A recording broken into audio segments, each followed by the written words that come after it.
Baie welkom weer vandag by jou spesiale bederf nommer 115. Daar kom 'n dag wanneer ek het nie tyd nie, verander in ek wens ek het tyd gemaak. En ons tema vandag is vir wat 'n middeljarige nadink. En hier sit ek nou, alleen, met 'n klip in die hart, 'n traan in die oog, en die vraag wat rondhol in my kop: vir wat? Jy het gewerk, geld gemaak, dinge gekoop, vakansies gejol, mense ontmoet, pelle gehad, kinders grootgemaak, drome gebou, die lewe blootsgery. Maar nou sit ek hier, iewers tussen gister en môre, en ek vra myself, vir wat?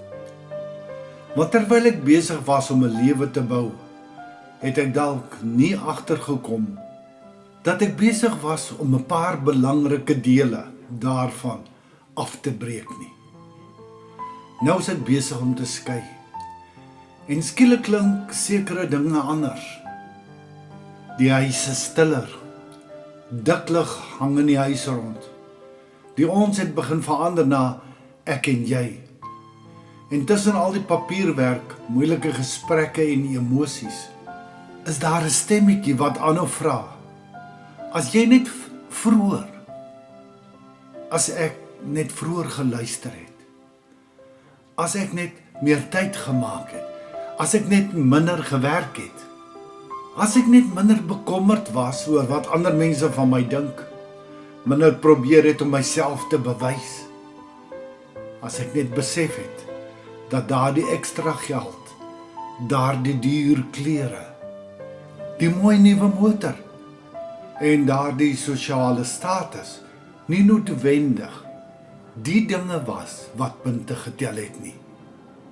Maar die lewe het mos vir my gesê, jy moet presteer. So ek het myself probeer bewys. Vir wie? Ek weet eintlik nie meer nie. Ek het geld spandeer aan dinge wat my vir 'n rukkie goed laat voel het. Mooi klere, lekker goed. Dinge wat my laat voel het ek is iemand. Ironies, nee. Ek het probeer om aan die buitekant goed te lyk, terwyl iets binne my stadig moeg geword en dood gegaan het. Ek het tyd spandeer saam met mense wat my laat lag het, maar nie noodwendig mense wat my gehelp het om beter te word nie.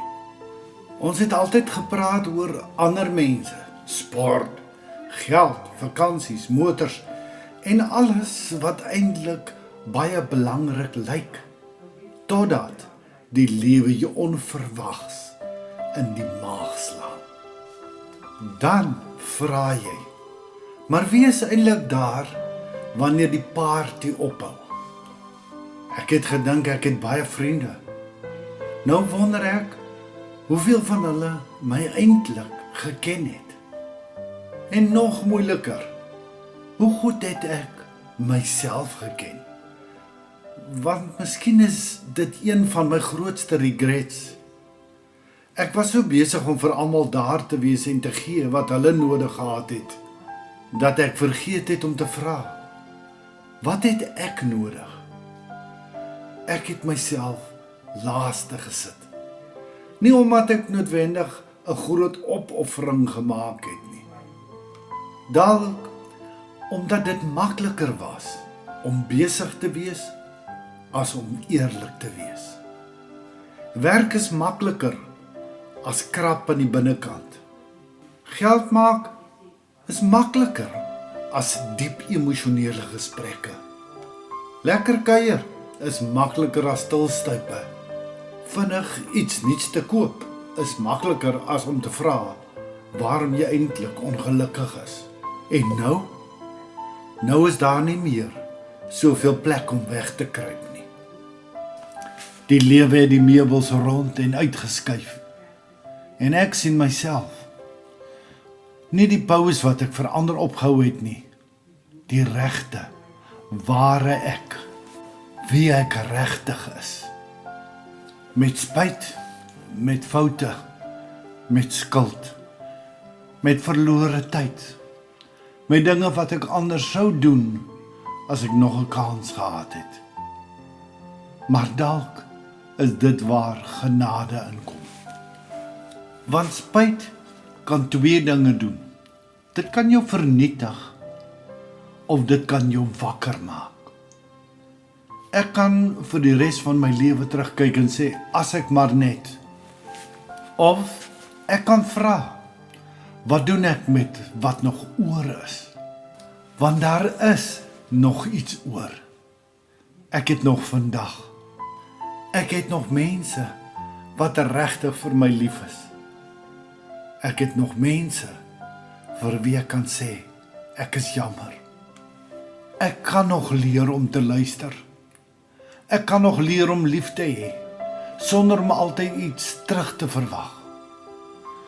Ek kan nog leer om nee te sê vir dinge wat my leeg maak, en ja vir dinge wat lewe gee. Ek kan nog ophou om die Joneses te probeer inhaal. Om die waarheid te sê, ek dink ek is moeg daarvoor. Laat die Joneses maar hardloop. Ek wil eerder huis toe gaan. Want miskien is die grootste les van middeljare hierdie. Nie alles waarvoor jy tyd het, is tyd werd nie. Nie elke uitnodiging verdien 'n ja nie. Nie elke aankoop maak jou ryker nie. Nie elke vriend is 'n vriend nie. Nie elke bevordering is 'n vooruitgang nie. En nie elke besige lewe is 'n betekenisvolle lewe nie. Prediker sê, alles is 'n gejaag na wind. Ek verstaan dit nou 'n bietjie beter. Jy kan jou hele lewe agter wind aanhardloop. En eendag wanneer jy moeg genoeg is, besef jy, die wind was toe nooit die bestemming nie. Miskien is die regstelling nie om my verlede uit te vee nie. Ek kan nie. Ek kan nie teruggaan en daardie aande terugkoop nie. Ek kan nie elke verkeerde woord terugtrek nie.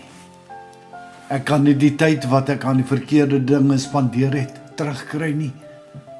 Maar ek kan besluit dat die res van my lewe nie 'n herhaling van die eerste helfte hoef te wees nie. So, vir wat? Vir liefde, vir mense, vir God, vir vrede, vir betekenis, vir die klein goed wat ek vroeër te besig was om raak te sien. En dalk net ook vir myself. Want ek het lank genoeg probeer om vir almal altyd alles te wees en te gee. Miskien is dit nou die tyd om ook te leer hoe om self te leef.